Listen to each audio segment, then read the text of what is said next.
Good evening, my fellow Americans. Tonight, I'd like to talk to you about where we are as we mark 1 year since everything stopped because of this pandemic. A year ago, we were hit with a virus that was met with silence and spread unchecked. Denials for days, weeks, then months. That led to more deaths, more infections, more stress, and more loneliness. Photos and videos from 2019 feel like they were taken in another era. The last vacation, the last birthday with friends, the last holiday with extended family. While it was different for everyone, we all lost something. A collective suffering, a collective sacrifice. A year filled with the loss of life and the loss of living for all of us. But in the loss, we saw how much there was to gain in appreciation, respect, and gratitude. Finding light in the darkness is a very American thing to do. In fact, it may be the most American thing we do. And that's what we've done. We've seen frontline and essential workers risking their lives, sometimes losing them, to save and help others. Researchers and scientists racing for a vaccine. And so many of you, as Hemingway wrote, being strong in all the broken places. I know it's been hard. I truly know. As I've told you before, I carry a card in my pocket with the number of Americans who have died from COVID to date. It's on the back of my schedule. As of now, total deaths in America, 527,726. That's more deaths than in World War I, World War II, the Vietnam War, and 9/11 combined. There were husbands, wives, sons and daughters, grandparents, friends, neighbors, young and old. They leave behind loved ones, unable to truly grieve or to heal, even to have a funeral. But I'm also thinking about everyone else who lost this past year to natural causes, by cruel fate of accident or other disease. They too died alone. They too leave behind loved ones who are hurting badly. You know, you've often heard me say before, I talk about the longest walk any parent can make is up a short flight of stairs to his child's bedroom to say, I'm sorry, but I lost my job. I can't be here anymore. Like my dad told me when he lost his job in Scranton. So many of you have had to make that same walk this past year. You lost your job. You closed your business. Facing eviction, homelessness, hunger, a loss of control, and maybe worst of all, a loss of hope. Watching a generation of children who may be set back up to a year or more because they've not been in school because of their loss of learning. It's the details of life that matter the most. And we miss those details. The big details and the small moments. Weddings, birthdays, graduations. All the things that needed to happen, but didn't. The first date, the family reunions, the Sunday night rituals. It's all has exacted a terrible cost on the psyche of so many of us. For we are fundamentally a people who want to be with others, to talk, to laugh, to hug, to hold one another. But this virus has kept us apart. Grandparents haven't seen their children or grandchildren. Parents haven't seen their kids. Kids haven't seen their friends. The things we used to do that always filled us with joy have become things we couldn't do and broke our hearts. Too often, we've turned against one another. A mask, the easiest thing to do to save lives. Sometimes it divides us.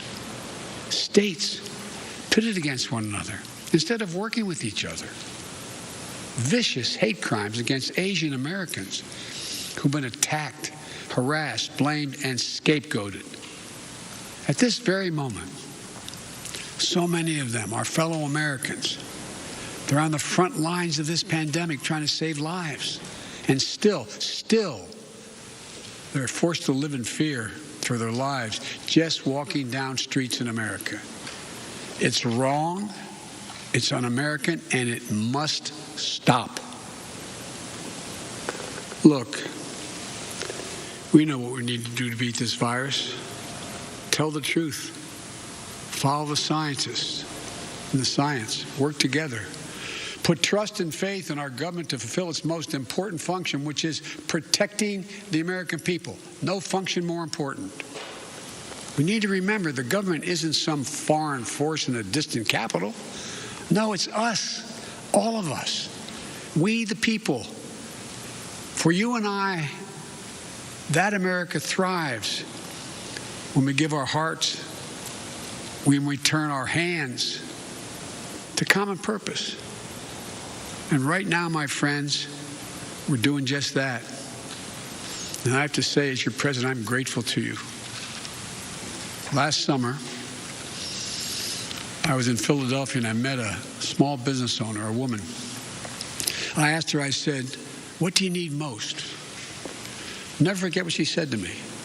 She said, and looking me behind the eyes, she said, I just want the truth. The truth. Just tell me the truth.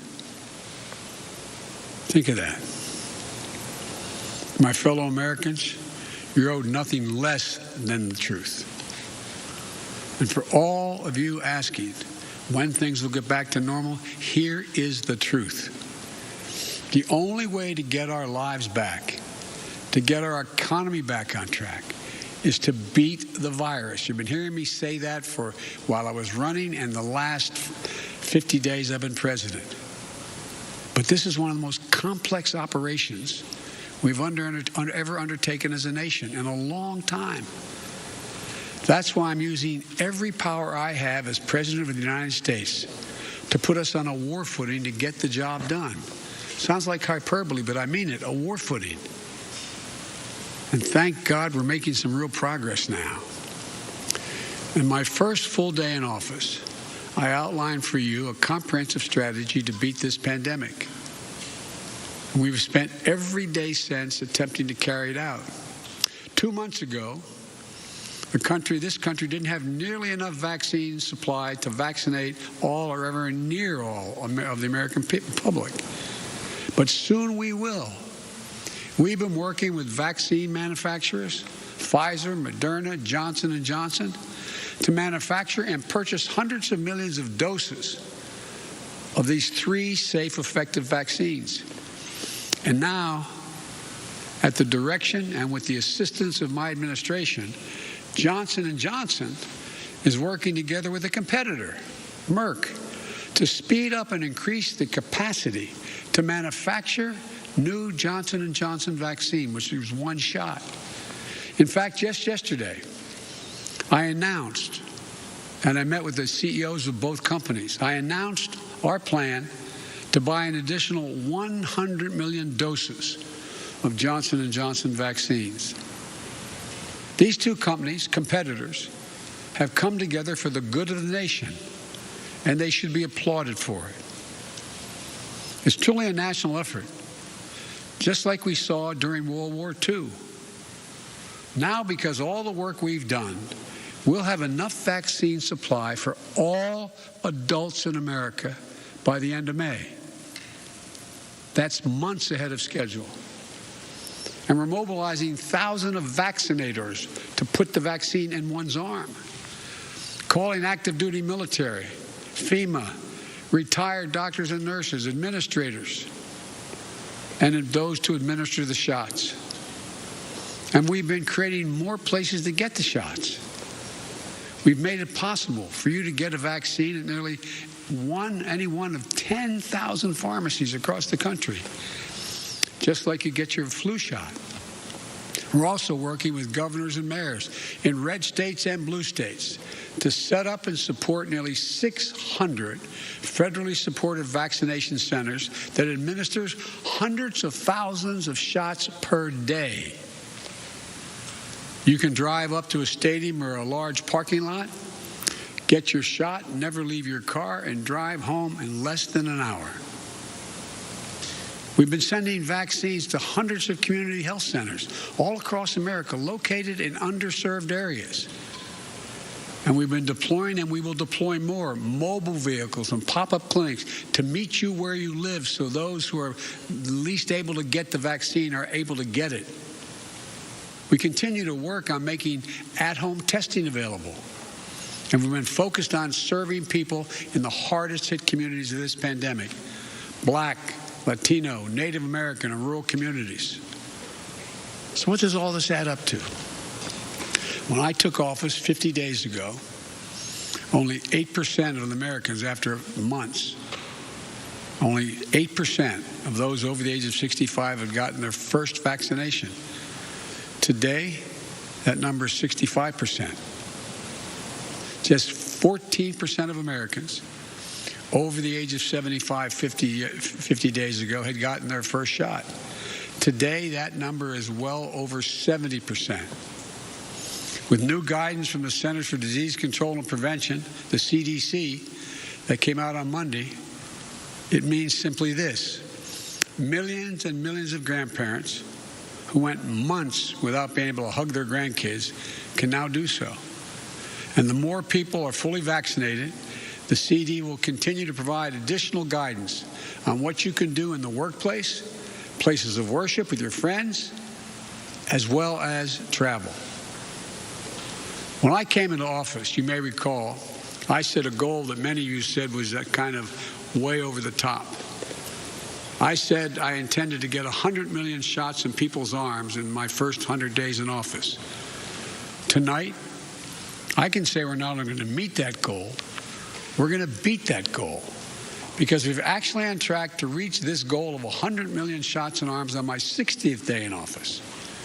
No other country in the world has done this. None.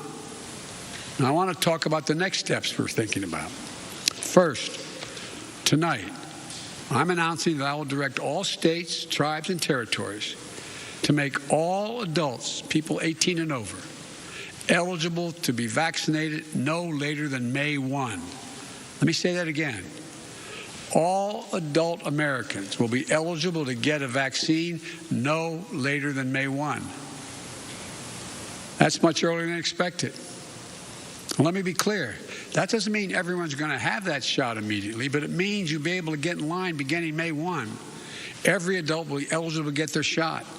And to do this, we're going to go from 1 million shots a day that I promised in December, before I was sworn in, to beating our current pace of 2 million shots a day, outpacing the rest of the world.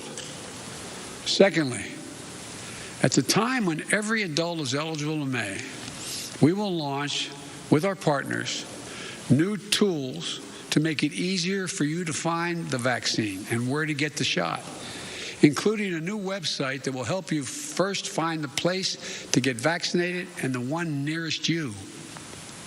No more searching day and night for an appointment for you and your loved ones.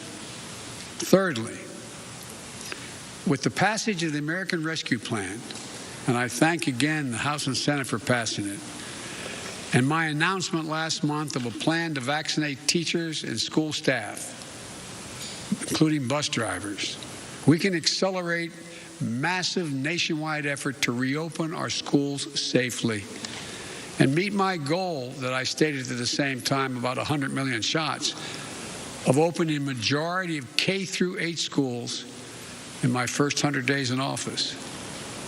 This is going to be the #1 priority of my new Secretary of Education, Miguel Cardona.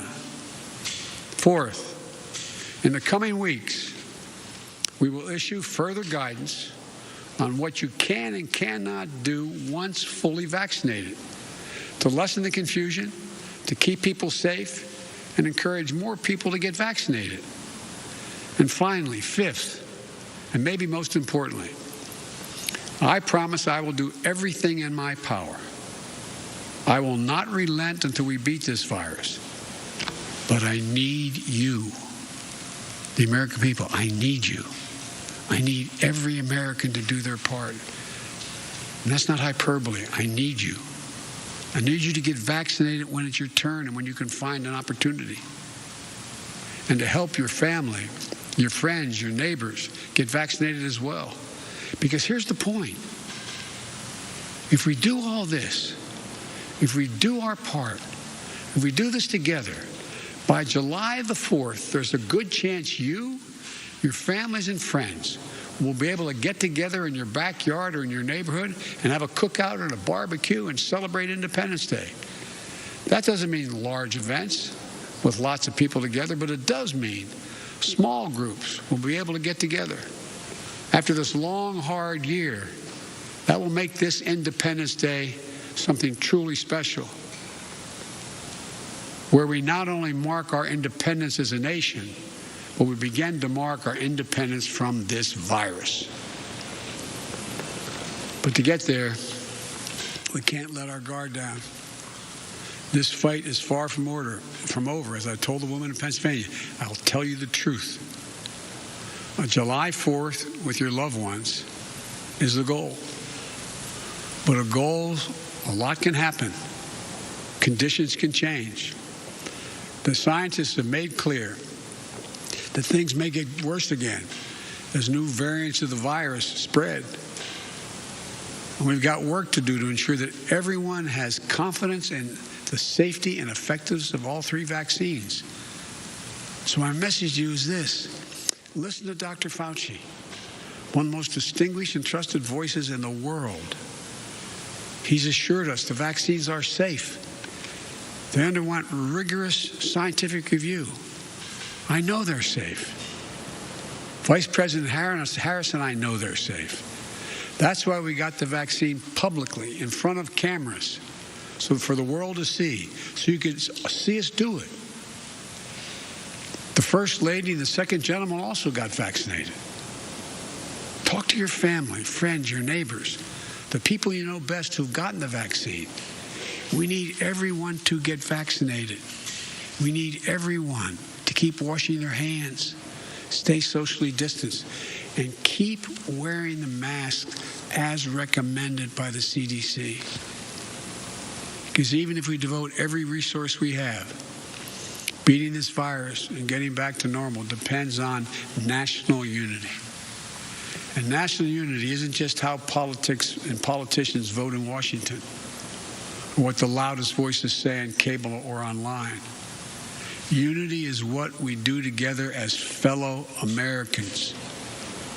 Because if we don't stay vigilant and the conditions change, then we may have to reinstate restrictions to get back on track. And please, we don't want to do that again. We've made so much progress. This is not the time to let up. Just as we were emerging from a dark winter into a hopeful spring and summer is not the time to not stick with the rules. I'll close with this. We've lost so much over the last year. We've lost family and friends. We've lost businesses and dreams we spent years building. We've lost time with each other. And our children have lost so much time with their friends, time with their schools. No graduation ceremonies this spring. No graduations from college, high school, moving up ceremonies. You know, and there's something else we lost. We lost faith in whether our government and our democracy can deliver on really hard things for the American people. But as I stand here tonight, we're proving once again something I've said time and time again, till they're probably tired of hearing me say it. I say it to foreign leaders and domestic alike. It's never, ever a good bet to bet against the American people. America is coming back. The development, manufacture, and distribution of vaccines in record time is a true miracle of science.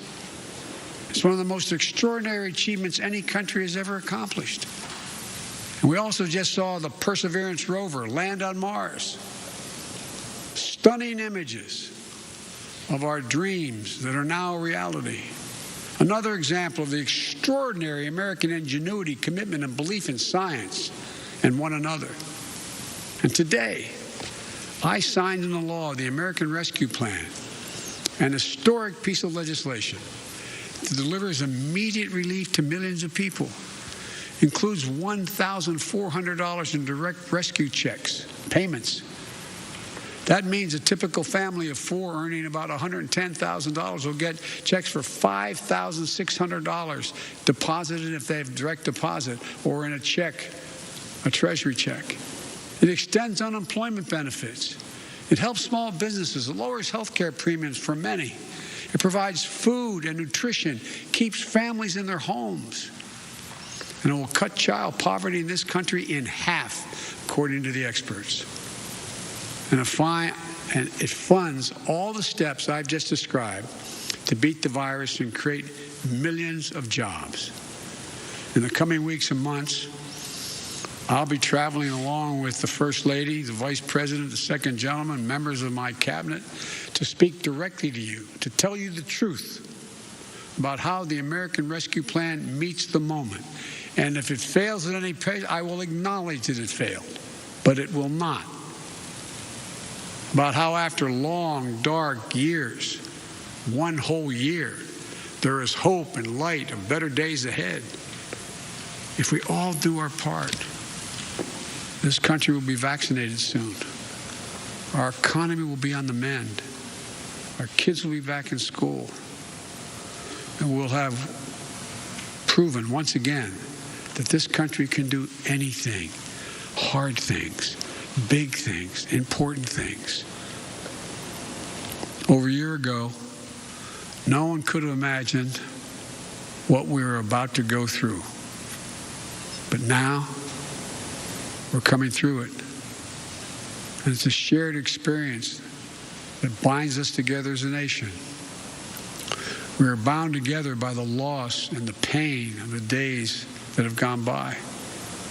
We're also bound together by the hope and the possibilities of the days in front of us. My fervent prayer for our country is that after all we've been through, we'll come together as one people, one nation, one America. I believe we can and we will. We're seizing this moment. And history, I believe, will record. We faced and overcame one of the toughest and darkest periods in this nation's history. Darkest we've ever known. I promise you, we'll come out stronger with a renewed faith in ourselves, a renewed commitment to one another, to our communities and to our country. This is the United States of America. And there's nothing, from the bottom of my heart I believe this, there's nothing we can't do when we do it together. So God bless you all. And please, God, give solace to all those people who lost someone. And may God protect our troops. Thank you for taking the time to listen. I look forward to seeing you.